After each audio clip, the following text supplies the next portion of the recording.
karena memang paling mudah, cukup media promosinya juga mudah banget ya, dari media sosial juga udah bisa gitu ya. Nah, untuk, teknik-teknik yang saat ini sedang menjadi trending gitu ya, yang paling banyak diminati nih oleh rekan-rekan semua adalah teknik wawancara kerja. Memang ini kayaknya, susah-susah gampang mungkin ya. Selama ini udah pernah beberapa kali ikut wawancara mungkin, tapi kok nggak lolos-lolos ya? Salahnya di mana ya? Kurangnya apa ya? Mungkin gitu ya. Nah, untuk, wawancara kerja ini sebetulnya kalau misalnya kita mau perhatikan lagi lebih jauh gitu ya, sebelum melakukan tes wawancara kerja, alangkah lebih baiknya kita perhatikan dulu nih teknik memasarkan kemampuan diri di dunia kerja. Tidak melulu ketika, kita menggunakan teknik memasarkan diri ini ketika kita memang sudah masuk di dunia kerjanya, tidak. Tapi ini dimulai yaitu pada saat kita melakukan tes interview. Karena tahap interview kerja ini kan merupakan dasar gitu ya sebelum kita diterima di perusahaan tersebut. Ini merupakan pintu gerbang awal nih untuk kita memulai kerja. Sebelumnya pasti ada tahap interview ya kan untuk memastikan sebetulnya tujuan dari interview itu sendiri perusahaan mau meyakinkan gitu ya, mau meyakinkan bahwa memang pelamar ini adalah seorang yang layak diterima di perusahaan tersebut gitu ya dan ingin mengenal lebih jauh karakteristiknya seperti apa gitu ya. Karena kan nanti mau tidak mau, suka atau tidak suka, kerjanya nggak sendirian kalau udah di perusahaan ya kan. Nanti mungkin ada timnya, dari satu tim mungkin ada terdiri dari beberapa orang, terdiri dari beberapa karakter. Nah, makanya mereka mengadakan tes interview ini juga mau melihat nih bagaimana cara kita berkomunikasi, terutama dengan orang baru, orang asing gitu bagi kita ya. Si pewawancara atau si perwakilan mungkin dari HRD gitu ya, dari tim HRD-nya yang nanti akan memberikan pertanyaan pada saat kita diwawancarai, ini mau tahu bagaimana kita menyikapi setiap pertanyaan yang nanti akan muncul, kemudian mereka juga mau tahu cara berkomunikasi kita seperti apa, walaupun misalnya baru pertama kali ketemu nih sama si wawancaranya gitu ya. Katakanlah itu orang asing ya buat kita gitu kan, karena nggak pernah ketemu sama sekali. Tapi kita udah dikasih pertanyaan dan kita harus bisa berkomunikasi dengan baik gitu ya. Nah, kemudian selain itu apalagi kita juga harus tahu dulu kemampuan diri kita ini sudah sejauh mana gitu ya. Sudah punya keahlian apa aja. Prestasi yang kita miliki apa aja. Kalau perlu di list bikin outline-nya gitu ya, boleh banget. Silahkan dituliskan terlebih dahulu. Oh ya, misalnya Mbak Lucy ini keahliannya adalah A, B, C, D. Dari kelima keahlian ini misalnya, kira-kira yang nanti cocok, misalnya pekerjaan apa nih yang cocok dari keahlian yang saya miliki misalnya. Wah, misalnya Mbak Lucy ini pandai berkomunikasi, berpenampilan menarik misalnya. Sudah mampu memberikan service excellent karena misalnya pengalaman kerja sebelumnya yaitu sebagai customer service misalnya di sebuah perbankan misalnya. Nah, kalau misalnya sekiranya aduh ya nih kayaknya udah cocok nih kerjanya jadi customer service, ini kayaknya bisa nih kemampuan yang aku punya nih buat ngelamar sebagai customer service misalnya. Silakan pilih misalnya di bank mana, coba lamar sebagai customer service gitu ya. Jadi harus tahu dulu keahlian yang kita punya ini apa. Kemampuan yang kita miliki ini yang nanti yang kita jadikan sebagai apa ya, senjata gitu ya untuk kita bersaing dengan pelamar-pelamar yang lain. Karena jangan salah nih, pelamar yang lain pun sudah menyiapkan strateginya, ya kan? Udah menyiapkan beberapa hal penting yang memang nanti mungkin dia sudah banyak baca, dapat informasi dari berbagai sumber gitu kan untuk menghadapi wawancara kerja ini supaya bisa maksimal, supaya bisa menjawab pertanyaannya dengan baik gitu ya. Karena nanti setelah wawancara selesai, katakanlah kita nggak diterima di perusahaan tersebut, itu nggak akan ada pemberitahuan bahwa nih loh misalnya Mas Fernando misalnya melamar di sebuah perusahaan kemudian ditolak misalnya. Si perusahaan nggak akan ngasih tahu kenapa kita ditolak, ya kan? Betul nggak? Mereka nggak akan pernah ngasih tahu. Kemarin tuh misalnya Fernando ditolak tuh karena misalnya jawaban pertanyaan ini salah nih, misalnya gitu ya, nggak akan tuh, nggak akan ada evaluasi seperti itu, gitu ya. Jadi yang harus atau yang bisa kita lakukan adalah menjawab pertanyaannya dengan baik semaksimal mungkin gitu ya. Makanya kita harus menambah wawasan kita dulu sebelum kita melakukan interview. Wawasannya tentang apa? Persiapkan tentang biografi perusahaannya. Ini penting sekali, ya kan?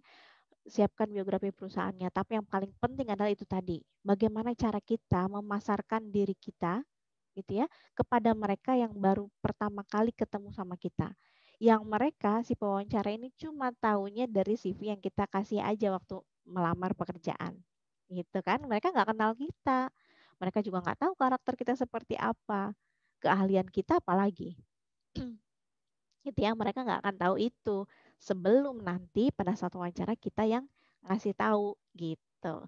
Nah, kemudian kalau kita udah tahu nih kira-kira ibaratnya gini, kalau kita mau jualan gitu ya, kita mau jualan katakan kita mau menjual baju. Kita ya sebagai penjual harus tahu dong baju ini seperti apa, ya kan?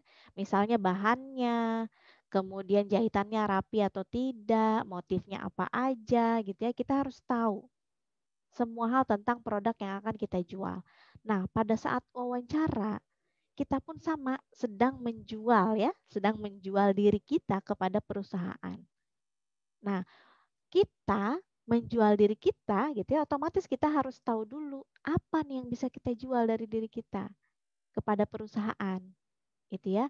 Yang menjadi nilai jual yang atau poin penting dari dalam diri kita ini apa nih supaya kita bisa diterima sama si perusahaan itu gitu ya. Jadi makanya kita harus tahu dulu nih gimana tekniknya nih ya buat masarkan diri. Yang pertama harus tahu gali dulu informasi tentang diri kita sendiri, dicek lagi saya bilang tadi. Kalau perlu ditulis boleh silakan ditulis. Keahlian saya apa ya? Jadi jangan sampai ketika wawancaranya udah datang nih hari haknya, begitu ditanya silakan jelaskan kelebihan dan kekurangan Anda. Kelebihan saya apa ya Bu? Nggak tahu ya Bu. Sayang kan? Sedangkan di luaran sana banyak banget pelamar kerja yang ingin minimal sampai ke tahap wawancara, ya kan? Nah, kalau kita misalnya udah di tahap wawancara tapi kita melakukan hal tersebut, misalnya kitanya juga nggak tahu nih, kita mau jual apa gitu ya, kita nggak tahu keahlian kita apa, kemampuan kita apa, potensi yang kita miliki, prestasi apalagi. Misalnya sama sekali kita nggak tahu mau ngomongin apa, ya udah sayang banget kesempatan itu dibuang sia-sia gitu ya. Jangankan kita yang sudah mempersiapkan, artinya yang sudah mempersiapkan aja belum tentu diterima gitu. Apalagi yang nggak mempersiapkan sama sekali. Apalagi kalau udah ditanya masalah perusahaannya. Tahu nggak perusahaan ini bergerak di bidang apa? Mohon maaf Bu atau Pak, saya kurang tahu perusahaan ini bergerak di bidang apa. Soalnya saya tahu ada lamaran kerja di sini itu dari teman saya. Nah, biasanya gitu ya. Informasinya biasanya dapat dari temen nih, ada lowongan nih di tempat gue ada lowongan nih, mau coba nggak lu? Cobain deh masukin lamarannya sini titip ke gue, misalnya gitu ya. Tapi nggak nanyain lebih lanjut lagi si perusahaannya seperti apa gitu ya. Kemudian gimana nih etos kerjanya di perusahaan tersebut seperti apa gitu kan. Terus penilaiannya nanti kurang lebih apa nih yang diperlukan posisi apa. Nah, itu kita kadang lupa gitu ya. Saking senangnya udah ada lowongan kerja, kita main masukin aja tanpa kita tanya-tanya lagi ya biasanya kayak gitu ya kan. Nah, balik lagi ke teknik memasarkan diri. Kalau udah tahu nih caranya gitu ya, udah tahu nih, oke, saya misalnya saya adalah seorang ahli dalam bidang komputer, misalnya saya mengerti jaringan, misalnya karena saya sebelumnya bekerja, sekolahnya misalnya mengambil jurusan IT misalnya gitu ya. Nah, kira-kira apa aja nih keahlian sebagai seorang IT? Silakan di list, ada nggak di dalam diri kita? Gitu ya. Nah, kalau udah ada, oke nih. Wah, ini udah ada nih lengkap nih. Tapi misalnya ternyata personality gitu ya, secara personality kita ini kayaknya aduh ya udah mau kerja tapi kok kayaknya belum bisa bangun pagi. Gimana ya caranya? Duh, gimana ya di perusahaan sebelumnya, aku nih terkenal sebagai orang yang selalu datang terlambat misalnya, gitu ya. Gimana caranya ya mengubah ini semua, gitu ya. Nah, silakan hal-hal yang misalnya sekiranya, aduh kayaknya ya nih kurang bagus deh. Aduh ini waktu kemarin kerja sering datangnya terlambat melulu nih gitu ya di misalnya masuk kerja jam 8 selalu datangnya jam 8 lewat 5 menit lewat 10 menit akhirnya harus potong gaji dan lain sebagainya gitu ya kita udah menyadari ini kesalahan kita terus kita mau mengubah gitu ya sebelum kita melamar pekerjaan yang baru kita mau coba ubah nih image diri kita di perusahaan yang lama kita terkenalnya sebagai misalnya eh, yang suka datang terlambat gitu ya. Tapi di perusahaan yang baru pokoknya gue harus lebih baik. Gak boleh nih datang-datang terlambat lagi misalnya gitu ya. Nah jadikan motivasi gitu ya, untuk merubah image diri kita supaya lebih baik lagi di mata perusahaan gitu ya. Karena yang bisa mengubah image diri kita ya diri kita sendiri, dan nanti harus bisa kita tunjukkan kepada si pewawancara atau tim dari perwakilan dari perusahaan tersebut gitu ya, supaya mereka tahu oh iya nih ternyata kan nggak menutup kemungkinan gini, ada beberapa perusahaan yang memang misalnya Pak Partoni udah pernah punya pengalaman kerja, kemudian melamar di perusahaan yang baru. Kemudian biasanya nih untuk cross check, nggak menutup kemungkinan juga pihak perusahaan yang akan menerima ini akan nelpon mungkin ya atau tanya nih sama perusahaan yang pernah Pak Partoni misalnya bekerja di situ gitu ya. Misalnya ditanya nih ke perusahaan yang sebelumnya, betul nggak ada atas nama pekerja, atas nama Partoni misalnya. Oh iya ada tapi udah resign misalnya. Oh resign, resignnya kenapa ya? Biasanya gitu ditanyain ya kan. Resignnya kenapa? Oh misalnya dia memang mengajukan resign sendiri karena mau pindah kota atau misalnya ada apalah gitu ya alasannya. Nah nanti ditanyain gimana Parton itu kerjanya seperti apa? Bagus nggak kerjaannya dia? Kayak gitu-gitu gitu ya. Kadang ada yang melakukan cross check seperti itu. Jadi kita sebisa mungkin gitu ya pada saat bekerja lakukan yang terbaik karena tidak menutup kemungkinan ketika misalnya kita mau berhenti dari perusahaan tersebut dan kita mencoba melamar kembali di perusahaan yang baru, nanti biasanya suka ditanya gitu ya, suka ditanya ke si perusahaan lamanya gitu. Nanya-nanya ini kira-kira pekerja yang ini nih gimana nih? Bagus nggak kerjanya? Cocok nggak kerjaannya di misalnya waktu sebelumnya kerjanya sebagai resepsionis, dia sebagai resepsionis gimana, bagus nggak pelayanannya, bagaimana kepada customer misalnya gitu ya, nanti akan ditanyain tuh. Nah penting banget untuk kita bisa mengubah image diri kita menjadi lebih baik karena ini bagian dari nilai jual kita juga, personal branding kita yang bisa kita nanti jadikan senjata untuk bisa bersaing dengan pelamar-pelamar yang lainnya gitu ya. Nah kemudian ketika sudah menghadapi tes wawancara, jangan lupa lakukan persiapan dengan baik karena ini penting. Kalau kita nggak melakukan persiapan, biasanya nih nanti blank. Kemudian kita juga kurang percaya diri. Nanti rasa nervousnya mungkin akan lebih menguasai gitu ya. Jadi sayang banget kalau misalnya udah tahu mau ada tes wawancara kerja tapi kita nggak melakukan persiapan apapun. Sayang banget. Sedangkan di luar sana kan orang-orang pengen banget nih sampai ke tahap interview. Karena kita berpikir bahwa kalau kita udah sampai ke tahap interview, udah kayaknya itu kemungkinan diterimanya lebih besar dibandingkan kita yang misalnya sampai tahap administrasi aja udah nggak lolos misalnya gitu ya. Nah kemudian persiapkan tentang biografi perusahaannya. Ini penting sekali sejarahnya gitu ya. Kemudian bagaimana nih kerja di tempat tersebut atau di perusahaan tersebut seperti apa, harus tahu cara kerjanya bagaimana, jam kerjanya gitu ya. Kemudian harus tahu juga job desk kita ini nanti apa. Jangan sampai kita melamar pekerjaan tapi kitanya nggak tahu gitu ya. Kita kerjanya ngapain. Jangan sampai ini terjadi. Ya kan? Jangan sampai nih begitu ada pertanyaan dari si pewawancaranya, misalnya Mas Dery Gunawan ini melamar posisinya sebagai apa ya, Mas? Sebagai apa ya, Bu? Itu Bu ada Bu di CV-nya misalnya. Oh gitu ada di CV-nya. Si pewawancara mungkin nggak akan bicara yang macam-macam gitu, nggak akan mungkin lah dia marah misalnya, kamu gimana sih mau wawancara kok nggak tahu posisi yang dilamarnya apa. Mereka nggak mungkin ngomong seperti itu, ya kan? Mereka mungkin misalnya, oh itu Bu maaf Bu saya lupa ada di CV-nya. Ngerjain nggak sih kalau kayak gitu?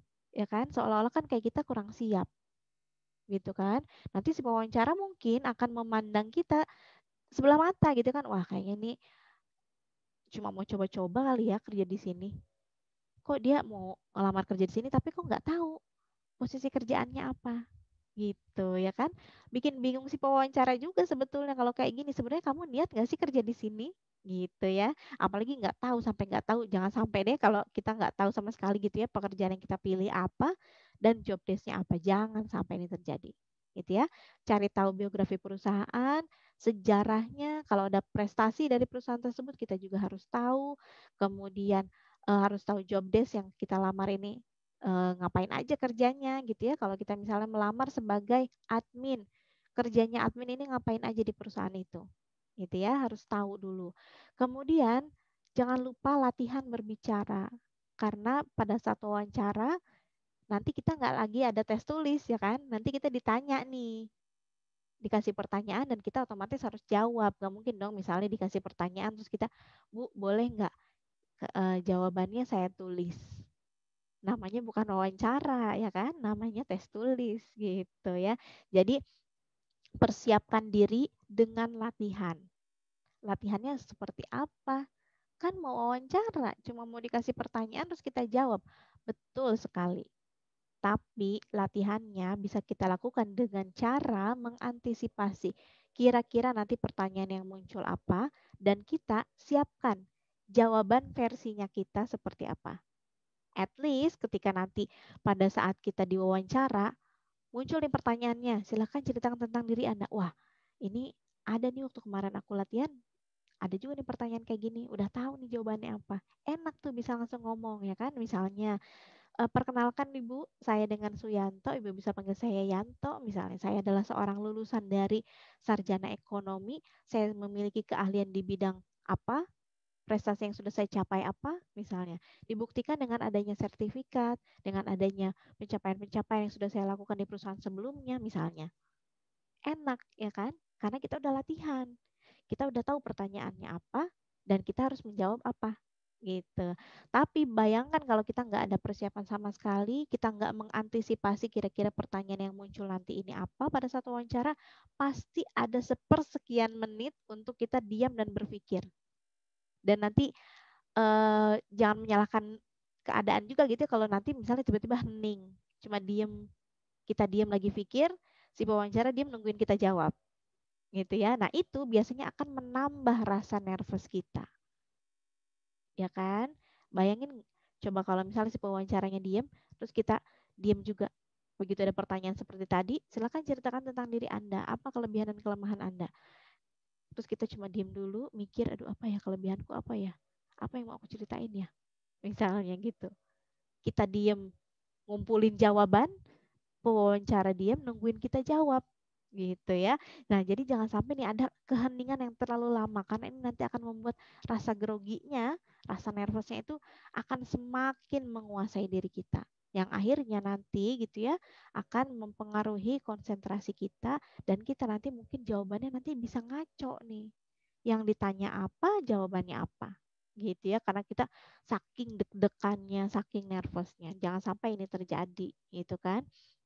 Nah, kemudian setelah berlatih dengan antisipasi pertanyaan-pertanyaan yang sekiranya nanti akan muncul pada saat wawancara, dicoba dijawab versinya kita, direkam pakai handphone, dievaluasi. Kira-kira udah betul belum ya?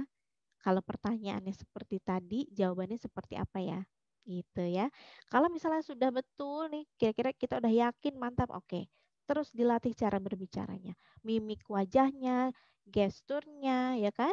Bahasa tubuh kita. Kalau misalnya nanti pada saat diwawancara kita mau menggerakkan tangan kita, boleh nggak? Boleh banget gitu ya. Ini akan menunjukkan kita ini terlihat profesional, kita terlihat bisa menguasai diri kita, artinya rasa nervousnya udah bisa kita push gitu ya, udah nggak bisa lagi nih nervous menguasai gitu kan. Kita yang sekarang menguasai, kita yang mengambil alih, kita yang ngambil peranan nih untuk bisa menjawab pertanyaan-pertanyaan tadi gitu ya. Dilatih, dievaluasi, kira-kira oh udah betul belum nih jawabannya? Udah cocok belum ya mimik wajah saya kalau misalnya saya menjawabnya seperti ini gitu ya. Kalau serangkaian persiapan tadi sudah dilakukan dengan maksimal, otomatis nanti rasa percaya dirinya bertambah, rasa nervousnya juga berkurang, gitu kan. Kemudian nanti kita akan dengan sangat percaya diri menjawab setiap pertanyaan-pertanyaan yang nanti akan muncul dari si pewawancara. Dan kita nggak akan takut lagi, gitu ya. Mungkin kalau nggak ada persiapan, takutnya bisa sampai 100%. Tapi kalau kita sudah melakukan persiapan, rasa takutnya nanti akan berkurang gitu ya. Karena biasanya gitu, kalau ketemu orang baru takut, kalau dikasih pertanyaan takut nggak sesuai jawabannya, gitu-gitu ya. Wajar nggak? Wajar banget. Nanti ada nervous, wajar nggak? Wajar sekali, nggak masalah, gitu ya. Ketika di wawancaranya, kita mau bilang nih sama si pewawancaranya bahwa kita sedang nervous, boleh nggak? Boleh, boleh banget, nggak jadi masalah. Tapi jangan sekali-kali meminta si pewawancara mengulangi pertanyaannya kembali. Contoh, Bu, mohon maaf sekali, Saya baru pertama kali ikut wawancara karena saya ini fresh graduate misalnya. Jadi mohon maaf apabila saya menjawab pertanyaannya terbata-bata. Udah selesai sampai situ. Misalnya, saya mau mencoba menjawab pertanyaan yang Ibu berikan. Misalnya pertanyaannya silakan ceritakan tentang diri Anda. Saya Suci, saya adalah seorang lulusan dari sarjana apa misalnya gitu ya. Langsung ceritakan. Boleh nggak kayak gitu? Boleh. Nggak apa-apa. Pewawancara juga manusia kok. Mereka juga tahu dan mengerti posisi kita sebagai pelamar yang ikut interview itu pasti nervous dan juga deg-degan gitu kan. Tapi ketika kita misalnya mau membicarakan hal yang tadi, terus kita nanyain misalnya, maaf Bu, saya ini deg-degan. Maaf kalau saya nanti menjawabnya terbata-bata. Mohon maaf Bu, boleh diulangi lagi nggak pertanyaannya apa? Kira-kira gimana? Kalau kita minta pertanyaannya diulangi, ini secara tidak langsung nanti akan menunjukkan bahwa kita ini nggak konsentrasi dengan pertanyaan yang diberikan oleh si pewawancaranya. Gitu ya. Mereka mungkin akan menganggap, oh ternyata rasa groginya ini mengalahkan dirinya nih. Jadi nggak bisa konsentrasi. Nanti dampaknya apa? Yang mereka pikirkan kan di jangka panjang. Perusahaan kan nanti, wah kalau kamu nanti diterima di sini, kemudian kamu misalnya harus ketemu klien penting, kemudian kamu misalnya disuruh presentasi, ternyata rasa groginya menguasai, dan akhirnya misalnya kamu blank ketika presentasi, nggak tahu sama sekali misalnya mau ngomongin apa, terus begitu ketemu sama klien penting kitanya grogi, gitu kan, sampai akhirnya nggak tahu nih mesti ngomong apa, nggak konsentrasi, wah jangan-jangan nanti kayak gini nih, gitu. Yang mereka pikirkan kan seperti itu. Jadi awal yang baik ketika kita melakukan tes wawancara adalah berikan yang terbaik semaksimal mungkin dari diri kita supaya kita mampu memberikan jawaban-jawaban terbaik juga gitu ya. Jangan sampai mereka baru aja wawancara mereka udah memandang negatif kita gitu kan. Karena balik lagi tadi mereka pikirkan adalah untuk jangka panjang. Kira-kira kamu kalau saya terima di perusahaan ini, apa nih yang bisa kamu kasih untuk perusahaan ini? Gitu kan? Itu yang mereka cari ya kan. Kemudian nih saya punya kriteria ini. Ada 5 kriteria nih supaya kamu bisa diterima di perusahaan saya. Kira-kira kriteria yang sudah saya buat ini ada nggak di dalam diri kamu? Gitu. Nah, makanya ketika kita misalnya mau melamar pekerjaan, dicek lagi kemampuannya seperti apa, yang kita miliki, keahliannya juga seperti apa, kemudian sesuai nggak nih sama posisi yang kita lamar. Pada saat wawancara nanti, bicarakan itu terlebih dahulu. Misalnya, Mbak Lucy Lestari melamar sebagai resepsionis. Kemudian bicarakan dulu nih, saya adalah seorang yang ahli dalam berkomunikasi. Kasih tahu keahlian dan kelebihan yang sesuai dengan posisi sebagai resepsionis. Gitu ya, jangan jangan lagi nih bilang misalnya saya adalah seorang yang disiplin, saya adalah seorang yang pekerja keras, itu udah biasa sekali, ya kan? Dan itu kurang menarik untuk si pewawancara.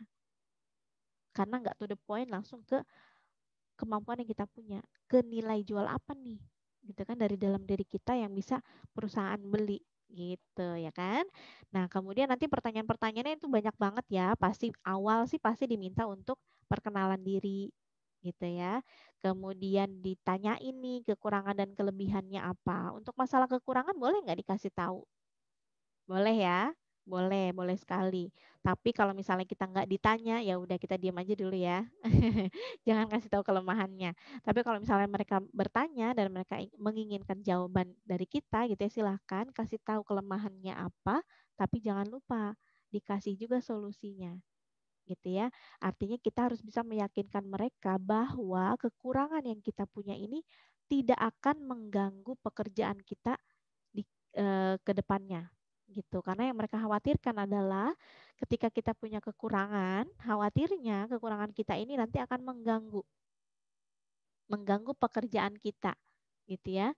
Nah, ini jangan sampai dan kita harus bisa meyakinkan si pewawancaranya.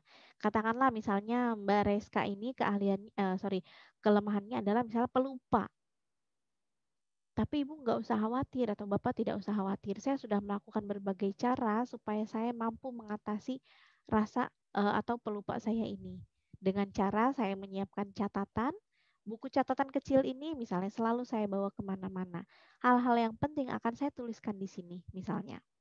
Kemudian Ada juga di handphone, saya juga tuliskan di handphone, saya punya reminder kebetulan di handphone ada pengingat, ada alarmnya juga misalnya. Jadi sebelum hari H-nya misalnya ada momen penting di tanggal 21 misalnya hari Kartini. Jadi sebelum tanggal 21 saya udah set nih Bu misalnya. Supaya saya tahu bahwa oh di tanggal 21 ini ada hal penting yang harus saya lakukan misalnya. Yakinkan itu kepada si pewawancaranya atau misalnya jika memang ada hal-hal yang penting, saya akan membuat notes kecil, kemudian saya akan tempelkan di meja kerja saya, supaya saya bisa melihat pekerjaan apa aja yang harus saya selesaikan misalnya. Silahkan, gitu ya. Garis lagi nih, tapi kalau misalnya kita punya 5 kekurangan, ketika nanti wawancara ditanya, kekurangan kamu apa?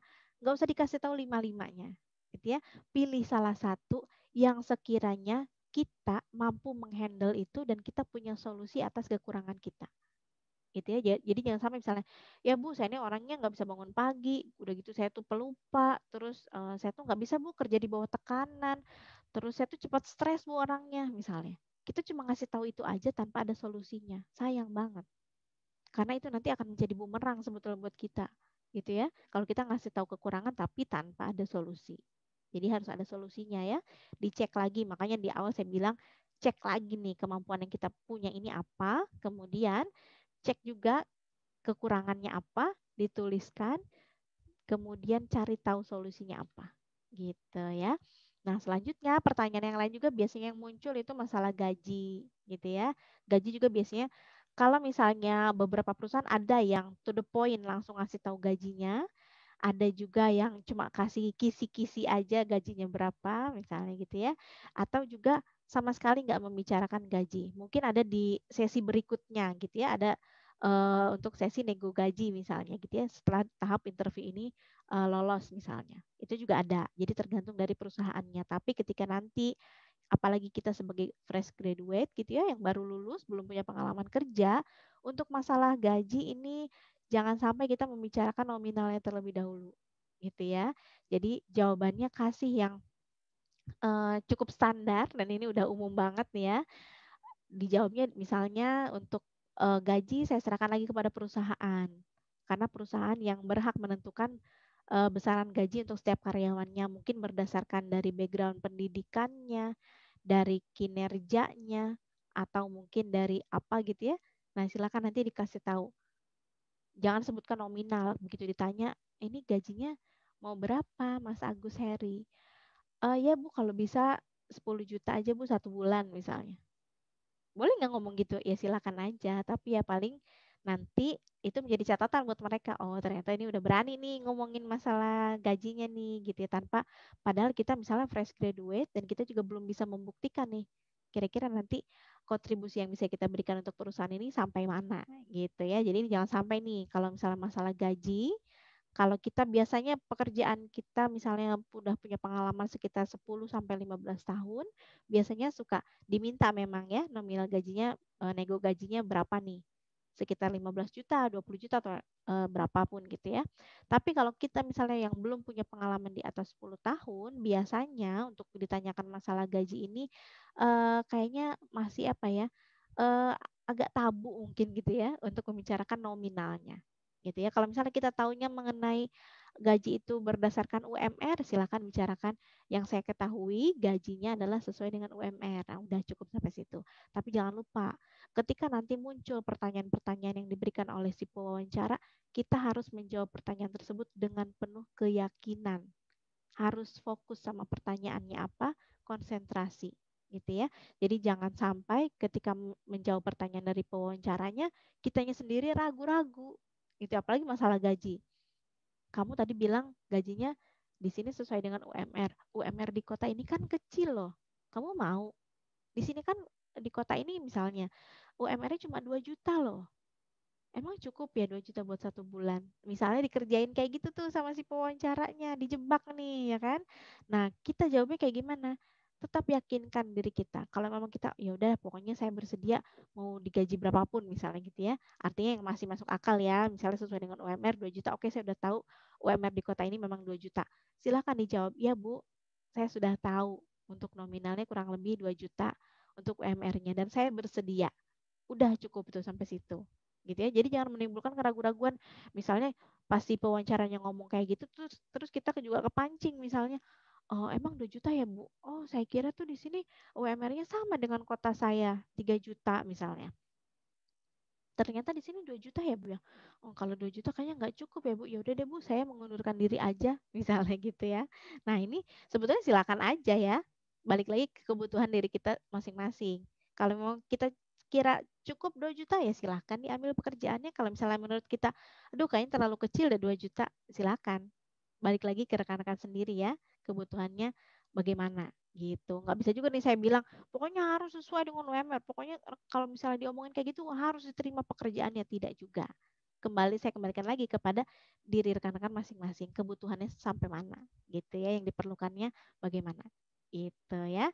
Pertanyaan-pertanyaannya sebetulnya masih banyak lagi nih di internet ini ya. Sebetulnya tricky gitu ya, makanya kita harus latihan dulu supaya tahu gambarannya nanti seperti apa nih ketika kita dikasih pertanyaan seperti itu, jawabannya nanti seperti apa gitu ya. Kemudian di dunia bisnis pun sama pentingnya ya, apalagi kalau kita misalnya mau membuka usaha di bidang jasa. Ini juga penting ya, komunikasinya harus ditanamkan, persiapan sebelum melakukan penjualan jasa ini juga harus diperhatikan ya kan. Jangan sampai kita mau jualan, misalnya kita mau buka jasa cuci sepatu misalnya, tapi kita nggak tahu nih nanti kerjaan yang ngapain aja gitu ya, apa yang akan dikerjakan ketika kita membuka jasa tersebut, kemudian nanti kira-kira apa nih yang bisa memuaskan pelanggannya gitu kan, harus dicuci bersih dengan cara seperti apa, kita harus tahu dulu tekniknya, cara mencuci sepatu yang baik dan benar ini seperti apa, kayak gitu-gitu ya. Nah ini juga sama persiapannya, baik di dunia kerja maupun di dunia bisnis, persiapan itu amat sangat penting, terutama mengenai promosi gitu ya. Promosi kalau di dunia kerja yang kita promosikan adalah diri kita, kalau di dunia bisnis yang kita promosikan adalah produk atau jasa yang nanti akan kita jadikan sebagai sumber penghasilan kita. Itu ya.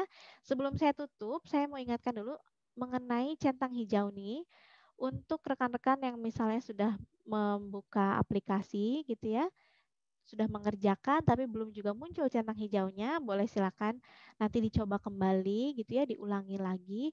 Untuk cara-caranya ini udah kita share nih di Telegram dan juga di YouTube-nya RCK dan juga di Instagram juga ada. Nanti silahkan dilihat ya caranya supaya muncul centang hijaunya.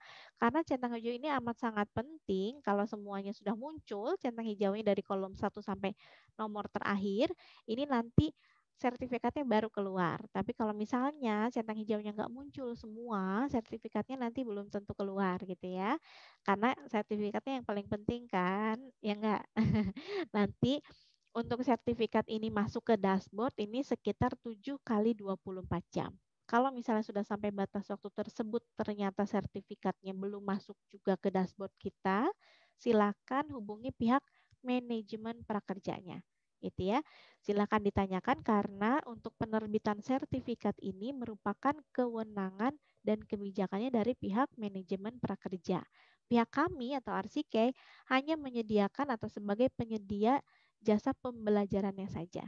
Gitu ya. Jadi adapun kalau misalnya nanti rekan-rekan ada yang komplain nih ke kita gitu ya, ada yang mengeluh gitu ya, kita hanya akan membantu secara maksimal tentu, tapi kita hanya akan meneruskan laporan tersebut kepada pihak manajemen prakerja gitu ya. Yang memproses nanti adalah pihak manajemen prakerjanya gitu ya.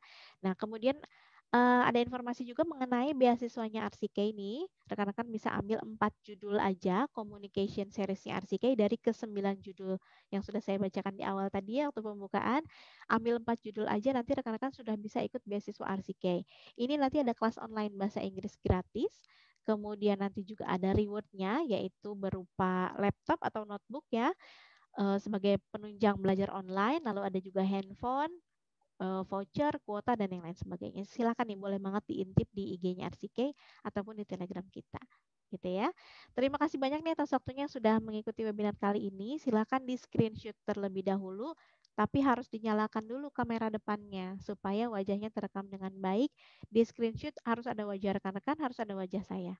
Gitu ya sebagai trainernya tentu. Bukan mau narsis ya.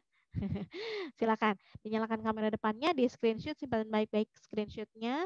Kemudian kalau misalnya punya Instagram nih, mau di-share di story-nya Instagram, boleh banget. di-share screenshotnya bahwa rekan-rekan sudah ikut webinarnya, kemudian nanti di-tag ke prakerja sama sekolahmu. Membuktikan bahwa rekan-rekan sudah memanfaatkan fasilitas yang diberikan oleh pemerintah ini dengan baik gitu ya. Oke, terima kasih banyak atas waktunya. Jangan lupa masih pandemi ya, jaga kesehatannya. Kemudian jangan lupa juga kalau keluar rumah dipakai maskernya, sering-sering cuci tangan dan juga jaga jarak ya. Terima kasih banyak, sampai jumpa di lain kesempatan. Salam progres.